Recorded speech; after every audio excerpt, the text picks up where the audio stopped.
lesson 3ကခြုံငုံပြီးဖတ်တော့အတန်နဲ့အဲ့တော့ဒီဥစ္စာကိုကမြင်လိုက်တာနဲ့တတန်ပဲထွက်ရမယ်ဥပမာ ZH နဲ့ I နဲ့တွေ့ထားပြီး G အဲ့လိုမျိုးကြီးတွေဒီဟာပေါ့နော်ဒါပေါ့ G အဲ့လိုမျိုးကြီးမဖတ်ရအောင်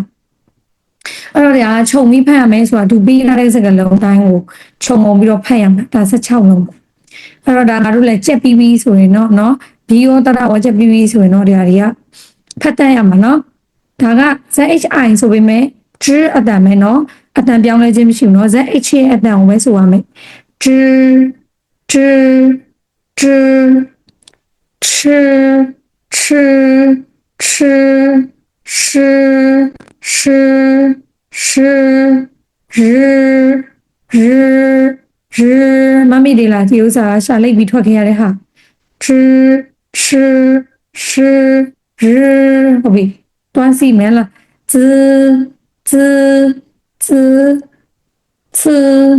C C C C Z C C Ch Ch Sh R 自此ဟုတ်ပြီငါတို့ရီဝူပါခဲ့တာမမီလား y နဲ့ w ကိုရီဝူဒါလည်းအဲ့လိုပဲ yi လည်းရီပဲเนาะရီ w လည်းဝူဝူဝူ yu က u ပေါ်မှာဆက်လည်း yu လည်း ပဲရီဝူရီဝူဟုတ်ပြီဒါကရေကဟို y နဲ့ u တုံးကရီဝူမမီလား b မှာသင်ခဲ့တယ်အဲ့ဒါလိုပဲဒါကရီ e ကအဲဆိုရင်ရေဒါကရွယ်ဘယ်လိုမျိုးရွယ်ဖြစ်လဲဒီမှာခုနပြောတဲ့ yu က e အတန်ကရွယ်ဒါကyuan yu က ခုတင်တယ်နော် an က n မမီလားမနေ့ကတင်တယ် n yuan yuan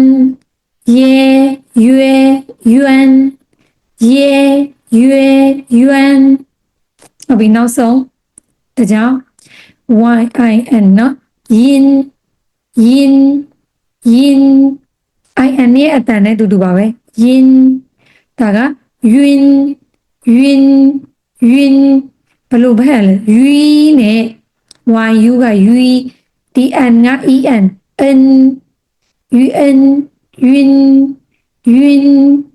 yun ဒါက yang ကြီးတာပါတယ် ing ရဲ့အတန်ပါပဲ yang ဒါက yin ဒါက yang ဒီလေချောင်းတက်ပါမယ် yang yin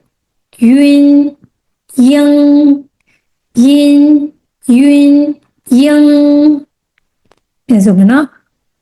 zhi chi shi ri zi ci si yi wu ye yuan yin yun